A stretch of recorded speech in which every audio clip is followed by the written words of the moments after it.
संयुक्त राष्ट्र महासभा से रूस को बड़ा झटका लगा है। यूएनजी में करारी हार के बाद क्या रूस पलटवार करेगा?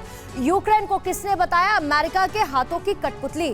ऑस्ट्रेलिया और न्यूजीलैंड के खिलाफ क्यों भड़का है रूस? अमेरिकी न्यूक्लियर बॉम्बर्स ने यूरोप में कैसे तनाव बढ़ा दिया है? और यूक्रेन के विदेश मंत्री ने नेटो से क्यों कहा कि हथियार दो वरना हो जाएगी बहुत देर? रूस यूक्रेन जंग से जुड़ी खबरें देखिए महायुद्ध टॉप 9। संयुक्त राष्ट्र महासभा ने रूस को बड़ा झटका देते हुए उसे संयुक्त राष्ट्र मानवाधिकार आयोग से सस्पेंड कर दिया है। यूएनजीए में 93 सदस्यों ने रूस को मानवाधिकार आयोग से बाहर करने के प्रस्ताव के समर्थन में मतदान किया, जबकि चीन, बेलारूस, ईरान सहित 24 देशों ने इसका विरोध किया। वहीं भारत समेत 58 सदस्य देशों ने वोटिंग में हिस्सा नहीं लिया। संयुक्त राष्ट्र की इस कार्रवाई के लिए यूक्रेन के राष्ट्रपति जेलेंस्की ने यूएन का आभार जताया। संयुक्त राष्ट्र मानवाधिकार आयोग से सस्पेंड होने के बाद रूस बौखलाया हुआ है। रूस के विदेशी खुफिया विभाग के चीफ सरगेई नारिश्किन ने खुली धमकी दी है कि अब हालात पहले जैसे नहीं होंगे। इस जंग के बाद यूक्रेन का नक्शा बदल जाएगा। सरगेई के मुताबिक अमेरिका समेत नाटो देशों में रूस को खुले तौर पर चुनौती देने की ताकत नहीं है, इसलिए वो यूक्रेन को मोहरा बना रहे हैं। लेकिन हम रूसी बॉर्डर्स पर नाटो के विस्तारवाद का विरोध करते रहेंगे।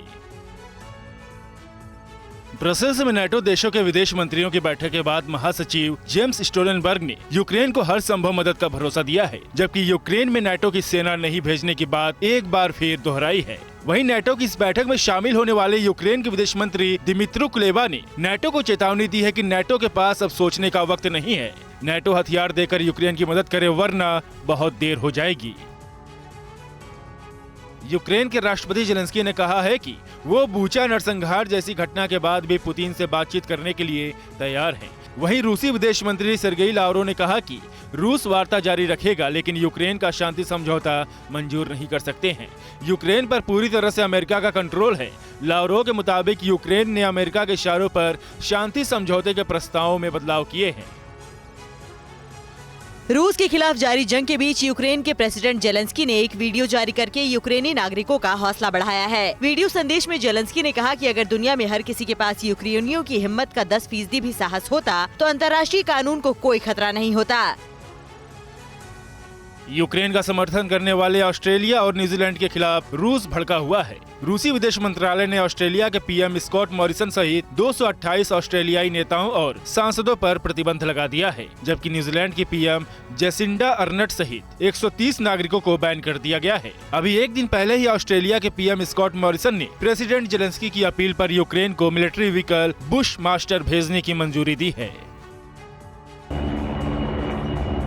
रूस यूक्रेन में जारी जंग के बीच पड़ोसी देश पोलैंड ने वार एक्सरसाइज की है। पोलैंड की ये वार ड्रिल यूक्रेन बॉर्डर से करीब 100 किलोमीटर दूर आयोजित की गई। इस एक्सरसाइज में पोलैंड सेना की एयर कैवेलरी ब्रिगेड ने हिस्सा लिया। रूस के खिलाफ युद्ध में पोलैंड यूक्रेन का सबसे बड़ा मददगार बनकर सामने आया है। पोलैंड ने यूक्रेन को दी जा रही सैन्य मदद के अलावा सोवियत काल के अपने करीब 300 T-72 टैंक देने की पेशकश की है। रूस यूक्रेन में जारी जंग के बीच न्यूक्लियर हमला करने में सक्षम अमेरिकी फाइटर जेट्स ने यूरोप के आसमान में उड़ान भरी है। ब्रिटिश एयरबेस फेयरफोर्ट से अमेरिका की बोइंग B-52H स्ट्रेटोफोर्टिस बॉम्बर्स की एक जोड़ी ने उड़ान भरी है। अमेरिकी सेना के मुताबिक एटमी हमला करने में सक्षम ये लड़ाकू विमान ब्रिटेन, डेनमार्क, चेक गणराज्य, हंगरी, ग्रीस और इटली के फाइटर जेट्स के साथ काम कर चुके हैं। यूक्रेन की राजधानी कीव पर एक बड़े मिसाइल हमले का खतरा बना हुआ है। यूक्रेनी आर्मी के डिप्टी चीफ ऑफ स्टाफ के मुताबिक कीव से रशियन सैनिकों की वापसी के बाद भी उनकी मिसाइलें कीव के बाहरी इलाके में तैनात हैं, इसलिए यूक्रेनी सेना हवाई सुरक्षा नियमों की अनदेखी नहीं कर सकती। ऐसा करना खतरनाक होगा क्योंकि रूसी सेना राजधानी पर कभी भी बड़ा मिसाइल हमला करने में सक्षम है।